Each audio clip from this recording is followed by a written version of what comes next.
جاہلوں نے اس کو پیر کی جوتی بنایا ہے، بار بار میں طلاق کی دھمکی دیتے، مارتے، بیوی کو مارنے والا بزدل، طلاق دینے والا نامرد، مارنے والا بزدل، طلاق دینے والا نامرد۔ کافر بہادر کون ہے؟ میں نے کہا بہادر وہ ہے جو بیویوں کی بات سن کر کے ادھر ادھر دیکھ کے مسکراتا رہے۔ کہا امین القادری تو نے یہ کہاں سے لایا؟ میں نے کہا حضور سے لایا، جو آئیڈیل ہے اس سے لایا۔ کہا وہ کیسے؟ میں نے کہا سن، بیوی کو بزدل لوگ مارتے، کمزور لوگ مارتے، بہادر لوگ نہیں مارتے، ان کی باتیں سن کے مسکراتے۔ کہا وہ کیسے؟ میں نے کہا ایک دن میرے آقا نے پوچھا بتاؤ سب سے بڑا پہلوان بہادر کون ہے؟ کس نے پوچھا؟ حضور نے پوچھا۔ جن کے غلاموں میں اتنا بڑا بہادر ہے، جن کو علی ابن ابو طالب کہتے ہیں، وہ پوچھ رہے سب سے بڑا بہادر کون ہے، پہلوان کون ہے؟ صحابہ نے کہا حضور وہ سب سے بڑا بہادر اور پہلوان ہے جو سب کو پچھاڑ دے، اس کو کوئی نہ پچھاڑ سکے۔ حضور نے کہا نہیں، سب کو پچھاڑنے والا پہلوان بہادر نے کہا پھر حضور آپ ہی بتا دے کون ہے؟ تو کیا فرمایا؟ جب اس کو کوئی غصہ دلائے تو وہ غصے کو پی جائے، وہ سب سے بڑا بہادر اور پہلوان ہے۔ بتاؤ نا پہلوان اور بہادر کون ہے حضور کی نظر میں؟ وہ نہیں جو مار پیٹ کرے، کمزوروں کو آگ دکھائے۔ عورت تو سینہ پہ نازک ہے، وہاں تو سینہ تبھی تانتے ہیں، عورت کے پاس سینہ تاننے والا کبھی 56 کی چھاتی والا نہیں ہو سکتا۔ وہ بزدل ہے، بزدل جو عورت کی باتوں کو غصے میں سن کر مسکرا دے اور اس کو بھی مسکرانے کا شعور عطا کر دے، سب سے بڑا بہادر پہلوان اس کو فرمایا رسول اللہ نے۔ اب آپ اپنے من میں ڈوب کے سوچو آپ پہلوانوں کے بزدل ہو، کون کیا کرتا مجھے نہیں پتا، اسٹیج والے کیا کرتے آپ کے گھر میں، آپ کے گھر میں دیکھتا ہوں نہ، میں ولیوں کے صاحب کرامت ہوں، صاحب کشف ہوں۔ اگر مارتے ہو تو بزدل ہو، طلاق کی دھمکی دیتے ہو تو نامردی کے قریب ہو۔ کہا کہ نامرد کیوں طلاق دیتا ہے؟ میں نے کہا مرد نبھاتا ہے، مرد نبھاتا ہے۔ تو کہا نہیں اس لائق نہ تھی، توجہ، اس لائق نہ تھی کہ رکھتا۔ میں نے کہا تو بھی نالائق تھا، اسی لیے نہ رکھ سکا۔ اگر تو لائق ہوتا، توجہ، تو لائق ہوتا، تو لائق ہوتا، وہ نالائق تھی مان لیا، تو بھی نالائق چھوڑ دیا۔ اگر تو لائق ہوتا تو اس نالائق کو لائق اپنی صحبت میں رکھ کر کے بنا لیتا۔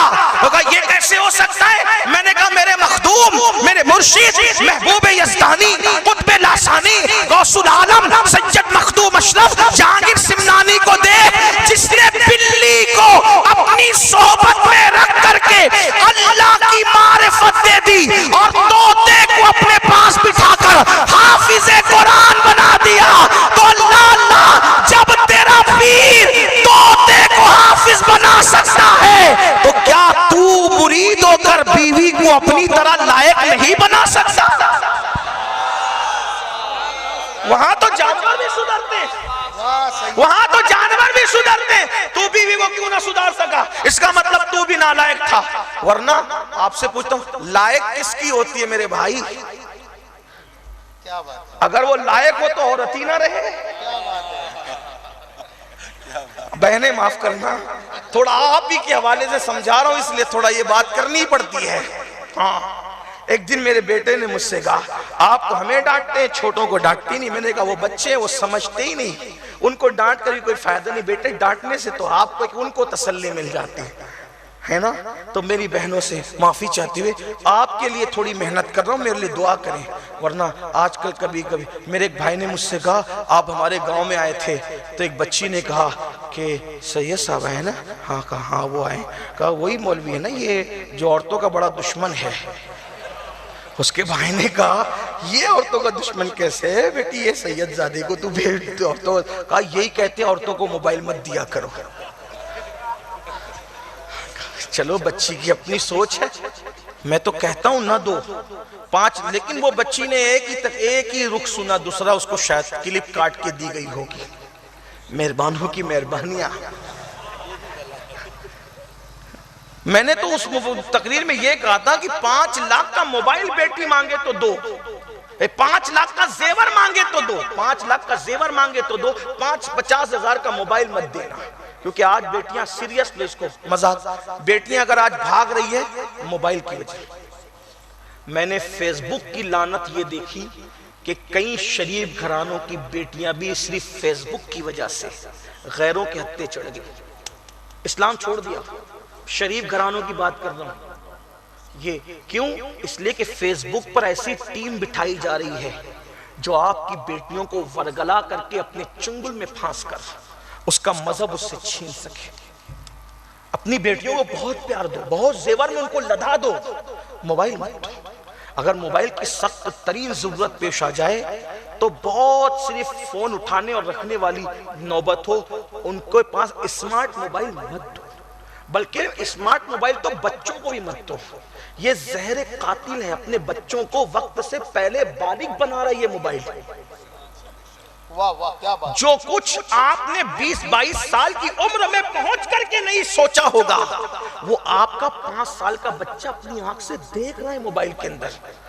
وہ انٹرنیٹ کا جنگل انگلیوں کا کھیل ہے، پتہ نہیں اس کو کہاں سے کہاں لے جاتا ہے۔ بلکہ تقریر سننے کے لیے بھی اگر آپ اوپن کریں تو بغیر گندگی سے گزرے ہوئے آپ تقریر تک نہیں پہنچ سکتے، بغیر گندگی سے گزرے ہوئے آپ نعت شریف تک نہیں پہنچ سکتے۔ اللہ اکبر، خدا جس پر مدد کرے، جس کی مدد کرے وہ تو بچ سکتا ہے، لیکن اگر بندہ اپنے آپ پہ کنٹرول نہ کرے تو سننے گیا تھا تقریر اور کہاں جا کر کے پہنچ گیا، اس کا آپ اندازہ نہیں کر سکتے۔ اللہ سب کو اپنی امان میں رکھے، اللہ سب کو اپنی پناہ میں رکھے۔ تو میں عرض یہ کر رہا تھا کہ جو بیوی کو طلاق کی دھمکی دے، اور طلاق دیتے وہ تو ہے ہی نامرد، لیکن اگر دھمکی دے تو نامردی سے قریب ہے، اور پیر کی جوتی بنا لے اگر وہ، تو معاذ اللہ ثم معاذ اللہ وہ انتہائی درجے کا نادان انسان ہے۔ لیکن بیوی نہ طلاق دینے کے لیے ہے، نہ بیوی پیر کی جوتی ہے، بلکہ وہ تو لتسکنوا الیہا، دل کا سکون ہے میرے عزیز۔ جنت بھی اس کے بغیر مکمل آپ کو معلوم نہیں ہوتی، اسی لیے تو اللہ نے جب جنت کا ذکر کیا تو ساتھ میں بیویوں کا ذکر کیا، اور فرمایا ہر جنتی اپنی بیوی کے ساتھ تکیہ لگا کر کے تخت پر بیٹھا ہوگا۔ بیوی کا ذکر کیوں کیا پتہ ہے؟ وہ تو اللہ جانے اس کی حکمتیں، لیکن یہ ایک تصور ہوتا ہے کہ بیوی کے بغیر کچھ اچھا نہیں لگتا۔ اللہ اکبر، جن کی بیویاں انتقال کر گئی جا کے ان سے پوچھو، جو یہ سوچتے تھے نا کہ بیمار پڑی رہتی ہے مرتی بھی نہیں، تو مرنے کے بعد ان کو احساس ہوتا ہے کہ بیوی کیا تھی۔ اس لیے میرے عزیز یاد رکھنا، قدر نعمت بعد زوال، اپنی عورتوں کی قدر کرنا سیکھو۔ لیکن کچھ ایسے بھی نادان میرے بھائی ہیں جنہوں نے عورتوں کو سر کا تاج بنا لیا، ان کے بغیر تھوکتے بھی نہیں ہیں، ماں باپ کو چھوڑ دیا، بھائیوں کو چھوڑ دیا، معاشرہ چھوڑ دیا، انہی کو سر پہ لے لے کے گھومتے، وہ بھی نادان ہے۔ یہ بھی قیامت کی نشانیوں میں سے ایک نشانی ہے کہ بیویوں کو قبلہ بنا دیا جائے گا، ان کے مشورے کے بغیر کوئی کام نہیں کیا جائے گا، وہ جو کہیں گی ان کی باتیں سنی جائے گی، مگر یاد رکھو نہ وہ پیر کی جوتی ہے نہ وہ سر کا تاج ہے، بلکہ اللہ نے اس کو دل کے قریب کی پسلی سے پیدا کیا ہے، اور سب سے قریب کی پسلی سے پیدا کیا۔ اس لیے عورت دل میں رکھنے کی چیز ہے۔ میں کہتا ہوں سر پہ رکھنے میں بھی وہ مزہ نہیں ہے، نہ پیر میں رکھنے میں وہ مزہ ہے جو دل میں رکھنے میں مزہ ہے۔ ارے نادان سن لو تو صحیح، میرے آقا نے عورتوں سے کتنی اپنی ازواج پاک سے کتنی محبت فرمائی، کتنا پیار فرمایا۔ اللہ اکبر، میرے آقا علیہ السلام کا وصال ہوا نا، وصال تکیے پہ نہیں ہوا، بستر پہ نہیں ہوا۔ حضور کا جب وصال ہوا تو اس وقت حضور کا سر ام المومنین سیدہ عائشہ کی گود میں رکھا ہوا تھا۔ حضور علیہ السلام اتنا پیار کرتے تھے کہ حضور لیٹتے بھی تھے تو اپنی ازواج کے جو وہ زانوں پر، جس کو آپ اپنی زبان میں مانڈی، زانوں پر سر رکھ کے لیٹتے تھے، اور بہت پیار محبت کی باتیں ہوتی تھی۔ آج تو گھر جاتے تو غصہ ہی کرتے ہیں، چڑچڑا پن کرتے ہیں۔ مرد کا مطلب یہ ہے کہ وہ بیوی کو گالی دے، ماں بہن کی گالی دے۔ اللہ کے رسول علیہ السلام فرماتے ہیں جس نے اپنی بیوی کو گالی دے کے اس کا دل دکھایا، اگر وہ پہاڑوں جیسی نیکیاں لائے گا تو بھی اللہ تعالیٰ اس کی نیکیوں کو ضائع کر دے۔ ان پر لعنت ہے جو بیویوں کا دل دکھاتے ہیں۔ عورت ٹیڑھی پسلی سے بنی ہے میرے بھائی، ان کو نبھاؤ، پیار سے نبھاؤ، محبت سے نبھاؤ۔ اللہ تعالیٰ نفل عبادتوں سے وہ مرتبے نہیں دیتا جو مرتبے اللہ بیوی کی تکالیف پر صبر کرنے سے دیتا ہے۔ اس پر مجھے ایک مختصر سا واقعہ یاد آتا ہے، خیر سے اس کو مولوی اشرف علی تھانوی جیسے لوگوں نے بھی لکھا ہے اپنے انداز میں اس کو اپنے انداز میں پیش کرتا ہوں، ہمارے بزرگوں نے بھی لکھا ہے۔ ایک بہت بڑے بزرگ تھے سلسلے نقشبندیہ کے، بہت بڑے بزرگ، حضرت سیدی مرزا مظہر جان جانا۔ نقشبندی سلسلے کا جو مجھے خلافت کا شجرہ ہے وہ بھی ان سے ملتا ہے، مرزا، یعنی وہ میرے مرشدوں میں بھی ہوتے ہیں، اس لئے کہ الحمدللہ ہم قادری بھی ہیں، چشتی بھی ہے، نقشبندی بھی ہے، سہروردی بھی ہیں، رضوی بھی ہیں، اشرفی بھی ہیں، برکاتی بھی ہیں، رفائی بھی ہے، شاذلی بھی ہیں۔ ساری نسبتیں ہمارے بزرگوں کی خیرات ملی ہے، اللہ تعالیٰ ان نسبتوں کی لاج رکھے۔ تو میں بات جلدی مکمل کروں۔ بیویوں کو مارا نہ کریں، حضور نے لعنت کی، حضور نے اپنے جان کے دشمنوں پہ لعنت نہیں کی، لیکن بیوی کو مارنے والوں پہ لعنت کی۔ میرے بھائی، میں بات بہت سی کہنا چاہتا تھا لیکن اسی بات مکمل کروں گا، ان کا خیال کرو۔ اور عورتوں سے کہتا ہوں شوہر کا ادب کرو۔